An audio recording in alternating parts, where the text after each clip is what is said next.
radio station. And don't forget, you can watch us. We are on your computer, your mobile device. Just head on over to SuperTalk TV. And today we're going to help celebrate the fact that Ballet Mississippi is celebrating its 60th anniversary. And joining us today is David Keary. He is the artistic director for Ballet Mississippi. So welcome, David. Thank you. Now, Great have you to be been there here. all 60 years? Almost. I've spent the last 30 years there, and then I was there for almost 10 years when I was a kid. So yeah, I've got, and then You're after vested. that, yeah, I'm vested. You're definitely vested. Well, it's, considering 60 years of service to the community, but also just to be an organization, I mean, that's quite a feat to last 10 decades, particularly in something that isn't necessarily, like some would see as an extracurricular for families, right? Like Right. but to have made that kind of name for itself to stick around for half a century plus is pretty impressive. So take us back as close to the 60 years. I'm sure you're very versed on its story. How did Ballet Mississippi get started here in Mississippi? There were two dancers in New York. One was Rex Cooper, who was a native Mississippian. In fact, he went to Central High School. He was a grade above my dad. He was known as a dancer while he was in high school. And Albia Cavan came out of Chicago, and they both met in New York, and they were both working with ballet theater, which is today American Ballet Theater. But before they met, Albia was with George Balanchine's first companies, Ballet Caravan, Ballet Society, and Ballet Society turned into New York City Ballet. And I'm laying the predicate here. Yeah, please. So there was a choreographer named Jerome Robbins that Albia was very close with, and he ended up working with Leonard Bernstein, Fancy Free, West Side Story, a lot of great, I think he did Fiddler on the Roof as well. And Jerry worked with Balanchine in the earlier days. So George Balanchine was this god of dance.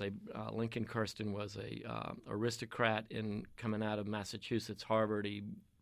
If you see the movie about them going to get the treasures that the Nazis stole back in World War II, he was part of that group. Very fascinating man. So he saw George Balanchine in France back in the 30s and said, I want to get you to New York. You must come create a company. And Balanchine said, no, first a school. So he brought Balanchine over. He created a school called the School of American Ballet. And Albia went to that school. And so she was with his company for two different companies. And then when it turned into New York City Ballet, she transferred over to American Ballet Theater as we know it today. And that's where she met her husband, Rex. They were also at Jacob's Pillow. So we're talking about the cream of the crop. I mean, this was a exquisite ballerina, well known all over in that genre during the 30s, 40s, and 50s. And they moved back here when they married. Albia got pregnant. Her son is John. He lives out in Brandon. She's got two beautiful granddaughters and great-grandchildren now. Albia's no longer with us, unfortunately. But they came here, and they started teaching, and they founded the Jackson Ballet Guild. A couple of people here in the community that were arts-minded, philanthropic, they put this little organization together. And it was really just to be a community ballet. But before you know it, they're working with Eudora Welty, and Albia and Rex are bringing in Donald Sadler, Walter Terry, all these great guys from the dance world out of New York City Ballet. Donald Sadler was a Broadway choreographer, very prolific.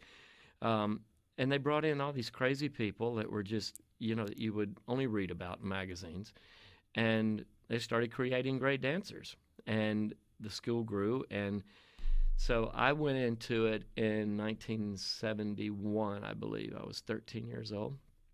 And so at the end of class, we'd sit down and talk, and she was telling me about George Balanchine and Jerome Robbins. And I thought these were people that had died, So jump forward a couple of years. Every year they would put together a spring performance. It was the end of the year. There was no such thing as Nutcracker back in those days because the ballet schools only had about maybe 50 kids in them.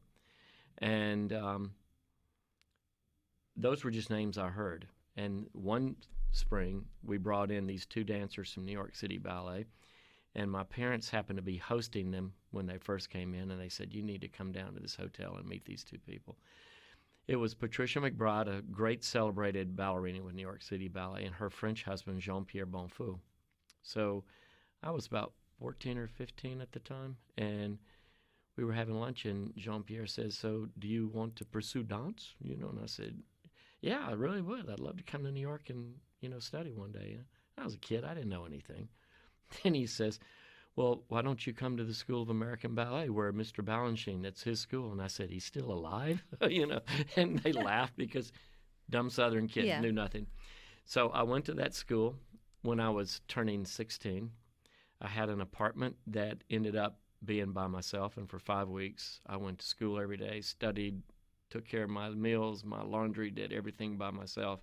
My parents were freaking out, but that was my first exposure to New York City Ballet. And it was because of Albia and Rex coming here to put that together, why a kid like me from the South could go up there and achieve this. A couple of more summers, and then I'm taken into the school on a full-time basis, and 6 months later, Balanchine is offering me an apprenticeship with New York City Ballet. So that's where I had my career there. And then you came home. And then I came back. I did not come back to get back in ballet. I went from a couple of companies after New York City Ballet, met a good friend of mine that was in the New York City Ballet, was also a wonderful ballerina. Her name is Lisa Hess-Jones. She is teaching with me here. We've been friends for decades, and so she and her husband, I called it, immigrated to Mississippi 2 years ago, and she's been teaching with me at the school, and I think we're one of a handful maybe of schools nationwide where you have two dancers that were chosen by George Balanchine to dance New York City Ballet. And that's a great honor and that's why this organization is so important. We have trained and put out from Albia Cavan to Thalia Mora, who came here to create a bigger school, and she ended up creating a semi-professional company. Kathy Thibodeau and I were the first two professionals. And that was not enough. She realized that Mississippi was a arts-loving state, but football was more important. Sports were more important. So she said, well, we'll just have a competition here. And so she found the International Ballet Competition, was somehow or another able to finagle it and get it here, and that has taken off. Mm-hmm. So this organization has been leading ballet in this state for 60 years. And you're right. Most of them fold up after 10, 8, 5 years. It's such a hard business. Money is tight. It's hard to get people to believe in a product and support it, but we've been able to do it. And I've been doing this for 30 years, and we're growing. I think that in the next 5 years, you're going to see a semi-professional company come out of us. What do you think the mystique of ballet still is for young girls and boys who want to see what they see on TV? And really, honestly, you don't get as much exposure to the professional ballet, I think, as you do with some of the other sports, right? Like young kids don't. But there is something that connects with that, specifically for the little girls and young boys who see it and they're like, I want to do that. What do you think that mysterious pull is? I think it's about two or three things. First of all, it's beautiful. I mean, agreed. And when the little girl sees this woman get up on top of her toes, and she's got this beautiful dress, and she goes floating across the room, their eyes get to size of $50. I mean, it's mesmerizing. The other aspect of it, we've got shows like So You Think You Can Dance, and Ballroom has taken over, and you've had so many films about dance, from Kevin Bacon's show that he put out to John Travolta. You got all of these movies that have just taken dance to another form. You had that wonderful movie back in the mid to late 70s on that school in New York, the Performing Arts School. I can't think of the name of it right now, but a good friend of mine was a starring role in it, and you had Irene Cara in it. All of these, and then The Turning Point took ballet to the ceiling and beyond, because you saw the greatest dancers. That's where people were learning the name Baryshnikov and what that really meant. I think Baryshnikov is still the greatest dancer. I think there's so many incredible young men dancers, but that man was probably the most phenomenal. We have a young boy in this state who won the gold medal in the junior division. I think he might be our answer to Baryshnikov. He's absolutely superb. And that is? Alexei Horoshansky. He's coming in to dance. And he's been on Good Things before when he came back in for the IVC, and his name, I had to work on it. You had to work on all those names. That's part of the process, right. David, is getting to be able to say all the ballet words. But you guys have a celebration coming up to celebrate your 60th anniversary. We're going to get to that and more with David Keary coming up next. Thank you. radio station, and you can watch us. We are on your computer, your mobile device. Just head on over to SuperTalk TV. We're continuing our conversation with David Keary. He's Ballet Mississippi's artistic director, and they're celebrating their 60th anniversary. And you guys have a big event coming up Saturday, April the 6th. That would be this coming up weekend, David. How are y'all going to celebrate? Well, I invited Belhaven Dance Department to join us, so they're going to open the show. There is a young ballet director, choreographer coming up in Jackson. She's more contemporary, takes a lot of different issues. I like what she's doing. It's off the chart. It's different. Her name is Catherine Wilson. She has kinetic etchings, and so they'll be joining us. And then one of our teachers, who's modern contemporary, Abigail Bankson, she set a ballet to Philip Glass's music. So that's the first half. And then I always like to close the program with our foundation, which is classical ballet. So we are performing this ballet called Paquita Grand Pas Classique. It is a ballet that was put together in about the mid-1800s. Marius Petipa re-choreographed it. Music is by Minkus. It has a very Spanish flair. It's a departure from the 2-3 act ballet itself, because those get too complicated. It's like going to see Traviata. You got to understand the story. But this ballet, we get away from the story, and it's about the celebration of the heroine and the man that she falls in love with. And in celebration of her, all of these ballerinas from the time came to dance the ballets that they were famous for. So all of these variations are from everywhere. Don Quixote, La Pavillon d'Armide by Fokine. I mean, it's smorgasbord ballet. It's a beautiful presentation. It doesn't take, you don't have to worry about what the action is. Tutus galore. We don't put a set on this one, and it's a very, very difficult ballet. And the reason I choose these things is because we train our kids to learn the real standard classical ballet repertoire. Next year we might bring back Swan Lake second act. It's important that we do that and not diverge and go off into something that is not relevant really for classical ballet, because that training is so difficult. It's the same thing as Mozart's piano concertos or Bach. You know, it's that kind of level art. So last summer when Alexei was burning up the stage down at Thalia Mara, his mother and father are good friends of mine. We've known each other a long time. I said, we should collaborate. And they said, yeah, let's do Paquita. And I said, great. So they're bringing their dancers up. We've got about 30 dancers in the program. We have enlarged the ballet to accommodate all of these dancers. Normally it's about a 16-member corps. It opens to 30 by the end. It's absolutely stunning. The kids are dancing very well. We're very proud of it. I mean, if you've never seen a ballet, would this be a great introduction to something fun? Absolutely. And a little bit of everything? Yeah, it's got everything in it. Laura Morton is a former teacher at faculty at Belhaven. I've known her for years. She's a wonderful choreographer. So she's not there now. She went on to another place. But what a great choreographer she is. She's very creative mind, going off not staying down the middle of the road. She really pushes the edges, and she's very musical. It's a great ballet. When is it taking place? I said Saturday, but it does take place Saturday at Thalia Mara Hall at 2:00. We have plenty of Jackson Police and Capitol Police to take care of us. There's plenty of parking. There are plenty of tickets left still. These shows don't normally sell until the very last moment, and we're pounding the table with it right now because I think it's one of the best programs I've put on in a number of years. And it'd be a great opportunity to bring out the family, sort of friends, right, and come out and sort of have this celebration. Is the mission of Ballet Mississippi still to see artists or see athletes or dancers be able to move on to that next level? Are you guys really trying to position yourself to create those next that come back and compete in worlds like Alexei did, or to go on and make a profession out of ballet or dance? Yes and no. The real mission of this organization is to train and educate and take ballet to our community. And out of that, you can't teach passion. You can't teach artistry. But you can teach the fundamentals to get them there. And children that love this and develop that passion, then you take that and you start molding and shaping it and teaching them how to use their artistry. that's where it gets really fun, because the kids who love this and get into it, they bring things to the table that you don't normally see. And to be able to shape and mold that, that's our job, and that's the wonderful part of our job. If I don't train kids for competition, I train kids to be great citizens, disciplined, go out and do something important in this world. Don't just follow the masses, but really think outside the box. So I go and I play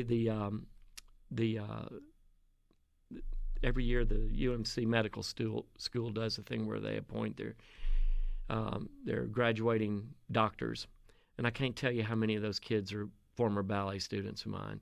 And they come up to me, this happened 2 or 3 weeks ago, and they said, "This is really cool. We grew up on this stage dancing for you, and now we get to go take our award on the stage." That's incredible. That's what I was going to ask David, is for some parents think that, well, dance is kind of an endless hobby or an endless sort of route, right? Like you don't see too many adults who take their dancing skills on. They should. It would be more fun if we were wearing tutus at the office. Right. Well, maybe not. Well, I don't know. Yeah. I don't know. Depending on the day. But I think it's one of those things where, even if it has an endpoint in terms of it being a formal activity, the things that you garner from it, you have it for life. The thing that I see happening with our kids in high school today, and I'm going to probably get beat up for this after this interview, but remember, this is good things. It's all about socialization in school.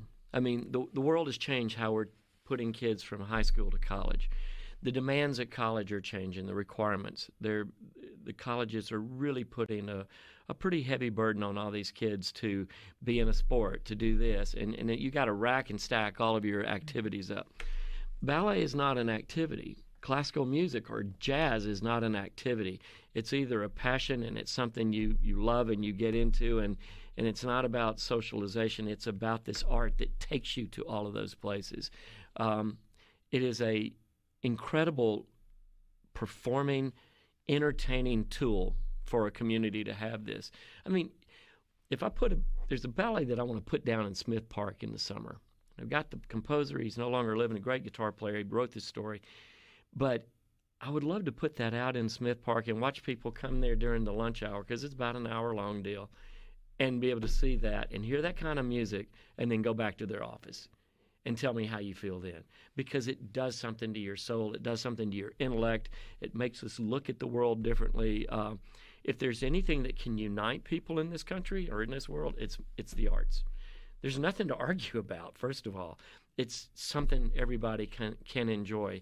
And I've always find it interesting that I can go to a jazz group and you can have a ton of liberals, Democrats, independents, whatevers, but they're all keyed into what that music is. And I think that's the beauty of this. And we have to find that common ground. For our kids, they tend to be higher achievers in their education. They're disciplined. We're not teaching an activity. We're teaching a real hardcore classical art that demands you to stand at the bar in a certain position and learn how to make your body move in ways that God just didn't create it to do that, It's like taking a rough, hard piece of Play-Doh and turn it into an art piece. Which, if no one's ever seen Alexei, I'm saying it correctly, and his last name? Orahovsky. This would be a great time to see a master in training at work. Yes, and the dancer he's bringing in is also from Hattiesburg. Her name is Emily Speed, and she's with Ballet Idaho. Much easier name. Emily, yeah. But they're charming, and they're really so well trained, and they're doing it at 16. But again, they committed and had that passion to do that and to go study it. And we don't separate those kids. We try and pull them all together so that you can create an ambiance and I guess a network of dancers that can learn from each other. And a lot of our kids go off to great schools in the summer. COVID kind of knocked that in the head for a while, but I had dancers at Boston Ballet, Central Pennsylvania Youth Ballet, Pacific Northwest Ballet, Houston Ballet, Joffrey Ballet, American Ballet Theater. I had them all at Miami City Ballet. I could keep Kansas City Ballet. I can keep talking about it all day. David, you think you'll be around for another 60?